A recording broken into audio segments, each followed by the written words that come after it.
Ma'am, China में MBBS का scope है या जॉब अपॉर्चुनिटीज़? अच्छा, ये क्वेश्चन और इस तरह के लॉट ऑफ क्वेश्चंस के चाइना में एमबीबीएस करना वर्थिंग है या वर्थ इट है, या मतलब कि हमारा पैसा तो ज़ाया नहीं होगा। मतलब बहुत सारे लोग कहते हैं चाइना से एमबीबीएस करने का कोई फ़ायदा नहीं है, वट एवर, लाइक इस तरह के सो ऑन क्वेश्चंस जो मेडिकल स्टूडेंट्स जो चाइना से एमबीबीएस करना चाहते हैं, जिनका ड्रीम्स है, या फिर उनके पेरेंट्स, ये क्वेश्चंस, लॉट ऑफ क्वेश्चन इस तरह के लेके मेरे इनबॉक्स में as well as comment section में आते हैं। तो चलिए आज इस क्वेश्चन पे मैं बात करती हूँ as a MBBS student in China. तो फर्स्ट ऑफ ऑल अगर मैं बताऊँ, बात आपने वो एक कहावत सुनी होगी। वो कहावत ये है कि जितने मुंह उतनी बातें, ठीक है। इसके अलावा एक और कहावत मुझे याद आ गई इस बात से, और मैं हंसती भी हूँ इस बात पे कि जब वो फोक्स की आपने स्टोरी सुनी होगी कि लोमड़ी से जब अंगूर नहीं ना तोड़े जाते, बहुत ट्राई करती है, तो फिर वो एंड पे पता है क्या लाइन बोलती है, क्या फ्रेज होती है, ग्रेप्स आर सोर्स, मतलब कि अभी अंगूर खट्टे हैं। तो ये बातें वो लोग ही करते हैं जिन्होंने ना खुद कुछ हासिल किया होता है, और वो जो आगे किसी ने कुछ करना है या अपने ड्रीम्स बता देते हैं, तो वो उनको भी डिमोटिवेट करते हैं, ठीक है, उनको डिग्रेड करते हैं। एंड हालांकि वो चीज़ ये नहीं है कि वो अपनी एक्सपीरियंस से बता रहे होते हैं।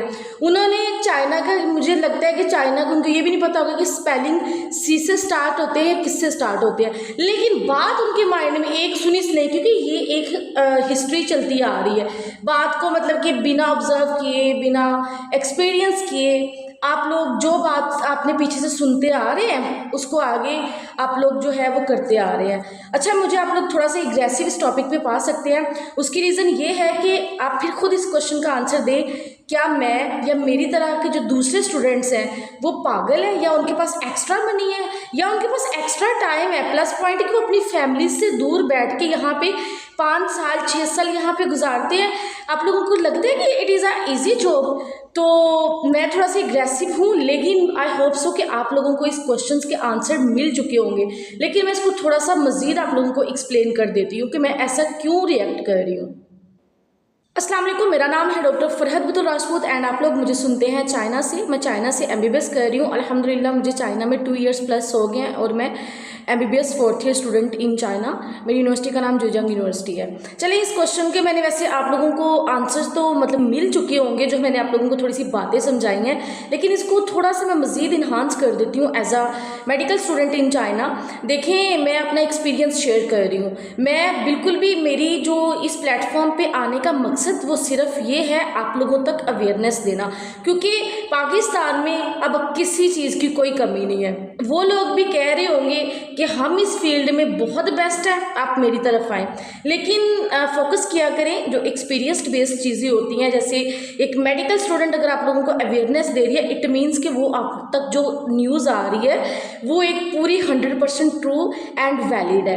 अब पाकिस्तान में वो इंसान, ठीक है, वो बिजनेस रन कर रहा है, कंसल्टेंसी कर रहा है, लेकिन वो कभी चाइना नहीं आया, मेडिकल स्टूडेंट नहीं है, तो वो आप लोगों को क्या ही मतलब कि गाइड करेगा इस हवाले से? वो यही कहेगा उसको अपने पैसे अजीज़ हैं, वो आपका एडमिशन उसके लिए बहुत ज़रूरी है क्योंकि उसकी जेब में पैसा आना है। तो लेकिन आप लोगों को खुद के लिए जो है थोड़ा सा हार्डवर्क करें, थोड़ा सा सर्च वगैरह करें। आप लोगों को इंटरनेट, सोशल मीडिया में इस तरह के और डिफरेंट आईडीज़ पे आप लोगों को स्टूडेंट्स मिलेंगे, लेकिन उन प्रोफेशनली स्टूडेंट से ही कॉन्टैक्ट करें। कुछ लोग जस्ट व्लॉगिंग श्लॉगिंग वायरल होने के लिए एंड साथ वो लिख देते हैं अगर एमबीबीएस का एडमिशन करवाना है तो हमसे गाइडलाइंस दें, लेकिन उनका सिर्फ मकसद पता है क्या होता है कि हमारी वीडियोज़ पे व्यूज़ वगैरह आ जाए, हम वायरल हो जाए। मेरा ऐसा कोई मकसद नहीं है। अल्हम्दुलिल्लाह मैंने अभी तक जो भी अर्न किया है वो ये है, रिस्पेक्ट है आप लोगों की दुआएं हैं पेरेंट्स की तरफ से, बच्चों की तरफ से, एंड मुझे बस यही चाहिए। इस बीच में अगर मुझे ऑनेस्टली कुछ प्रॉफिट हो रहा है तो इट मीन्स कि मेरे जो मैं जिस पे मैं काम कर रही हूँ, जो अपना टाइम इन्वेस्ट कर रही हूँ, आप लोगों को गाइड कर रही हूँ,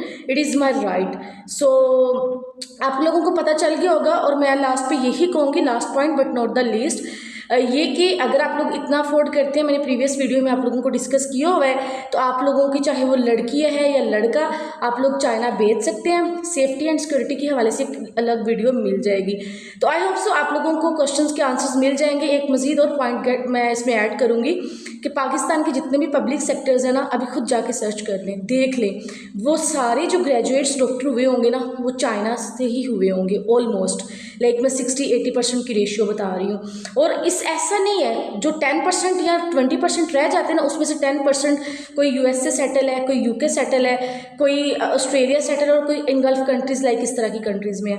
तो हमेशा डिग्रेड मत हुआ, सुनी सुनाई बातों पे ट्रस्ट ना किया करें एंड अपने ड्रीम्स, अपने एम्बिशंस को, अगर आप लोग सक्सेसफुल होना चाहते हैं, इस पे थोड़ा वर्क किया करें, खुद सर्च करें। ऐसा नहीं है कि जो बात आप लोगों को कोई बता रहा है तो वो 100% रॉन्ग होगी, 100% ट्रू होगी। उसमें 19-20 का फ़र्क हो सकता है, उसको आपने एवेल्यूएट करना है कि वो चीज़ कितनी सच है, आपके लिए कितनी बेटर है। बाकी आपने अपना टाइम, अपना मनी, अपना सब कुछ इन्वेस्ट करना है तो आपका राइट बनता है, आप इस तरह के क्वेश्चंस करें। लेकिन अगर देखें ना, आप लोगों को इसमें क्वेश्चन का आंसर मिल गया होगा। ये अब बच्चे पे डिपेंड करता है कि वो कितना एफिशिएंट है, वो कितना ऑनेस्टली अपना उसने उस डिग्री को टाइम दिया है, कितना उसने पढ़ा है, कितना ऑनेस्टली उसके साथ ऑनेस्ट रहा है। बाकी डिग्री वो कहते हैं कि is just a piece of paper. तो आपका एक्सपीरियंस बोलता है, आपकी जो ऑनेस्टी, आपका एम्बिशियस जो होना, आपका उस डिग्री के रिलेटेड बाद के जो टेस्ट वगैरह, जाहिर सी बात है 5 साल में आप कुछ पढ़ेंगे तो तभी कोई टेस्ट क्लियर कर सकेंगे ना। ये सिर्फ चाइना के स्टूडेंट्स के लिए ही थ्योरी जो है वो या एक लॉ नहीं है, ये तमाम ओवरऑल द वर्ल्ड, चाहे वो पाकिस्तान से भी डॉक्टर बन रहे हैं तो पढ़ना उनको भी पड़ता है। एंड अब तो वैसे भी पाकिस्तान के स्टूडेंट्स के लिए भी एनएलई आ गया है, तो इसलिए स्टे पॉजिटिव एंड हमेशा कंसल्ट किया करें। बाकी अगर आप लोगों को एडमिशन्स के हवाले से इन्फॉर्मेशन चाहिए या अप्लाई करना है तो आप लोग डॉक्टर FPR कंसल्टेंसी के थ्रू, प्लेटफॉर्म के थ्रू अपना एडमिशन अप्लाई करवा सकते हैं। जस्ट अपने डॉक्यूमेंट्स दें, रिक्वायर्ड जो आप लोगों की application fees and security fees होगी वो चीज़ें आप पे करके आप अपना एडमिशन गेट करें एंड चाइना के लिए फ़्लाई करें। That is my way to get admission for MBBS in China. बाकी आप लोगों को डिपेंड करता है कि आप लोग क्या सोच रहे हैं, आप लोगों को कैसा कंसल्टेंट चाहिए एंड उसके अलावा कि अब खुद आपने सोचना है कि पाकिस्तान में बैठा वो कंसल्टेंट जो जिसको इस चीज़ का भी एक्सपीरियंस नहीं है, वो चाइना में नहीं आया, वो ना है मेडिकल स्टूडेंट है, लेकिन एक मेडिकल स्टूडेंट अगर आप लोगों को इस चीज़ के हवाले से अवेयरनेस दे रही है, इट मीन्स कि कुछ ना कुछ तो है ना। बाकी stay positive, remember me in your special prayer and DM कर सकते हैं अगर आप लोगों को एडमिशन के हवाले से इंफॉर्मेशन या अप्लाई करना हो। अल्लाह हाफिज़, स्टे पॉजिटिव।